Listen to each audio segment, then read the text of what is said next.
The XFL is a professional American football minor league 2-3, consisting of 8 teams located across the United States and mid-sized to major markets served by at least one other major professional sports team.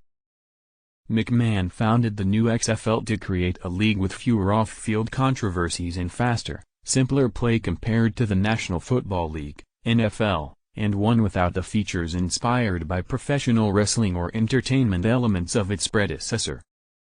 The XFL operates in the winter and early spring months, after the end of the NFL season and before the start of the United States Football League, USFL, season.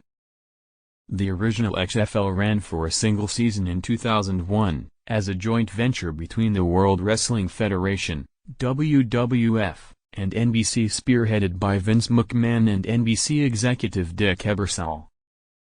The league attempted to be a competitor to the National Football League, NFL, the predominant professional league of American football in the United States, and where NBC had lost its broadcast rights to CBS 3 years earlier, running during the late winter and early spring to take advantage of lingering desire for football after the end of the NFL season. It featured various modifications to the rules of football in order to increase its intensity, as well as on-air innovations such as skycams, placing microphones on players, and in-game interviews with players. On January 25, 2018, Alpha Entertainment announced a new incarnation of the XFL, which would begin with a 10-week inaugural season beginning in January or February 2020.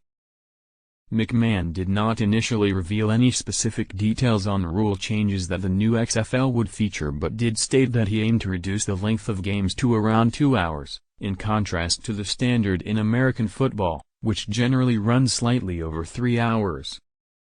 McMahon stated that he wanted to play in existing NFL markets but did not identify potential cities specifically and did not rule out any specific cities. Not wanting teams to compete against other spring football teams in the same market, the XFL chose different cities than the off. On March 10, 2021, it was announced that the XFL and CFL had entered into formal talks ahead of opportunities for the leagues to collaborate, innovate, and grow the game of football. Some text goes here. According to XFL President and CEO Jeffrey Pollock, the league had decided to hit the pause button on their planned 2022 season, so they can focus on talks with the CFL.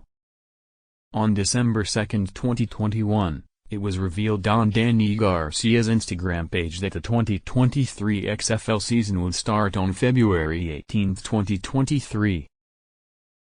On April 13, 2022, the XFL confirmed the hirings of Stoops, Buckley, and Barlow, along with the league's 5 other head coaches, without identifying which teams they would coach.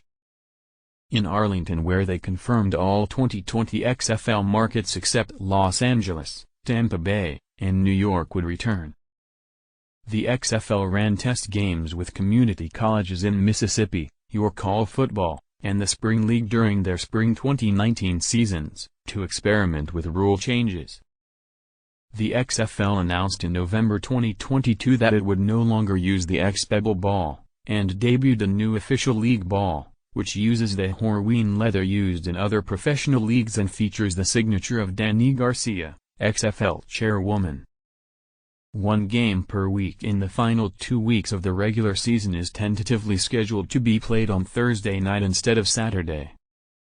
The playoffs, despite initial reports stating they would use the same crossover approach used by the 2001 XFL, with each division's regular season winner facing the other division's runner-up, 143, instead use a division championship model, with the top 2 teams in the division playing each other.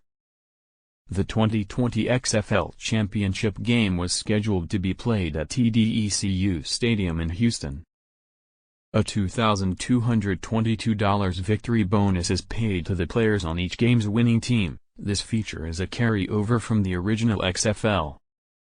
A $1,000 victory bonus is paid to the players on each game's winning team, including inactive players.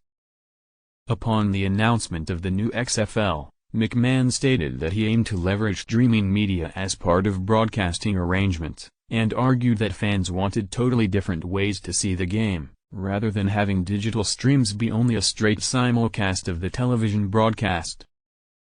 Conor Rohr of Sports Illustrated credited the league with generating positive social media buzz without relying on a single viral event, as the Alliance of American Football, which Rohr had eviscerated in a 3-part series for SI less than a year prior, had done with a singular hit on off-quarterback Mike Bercovici.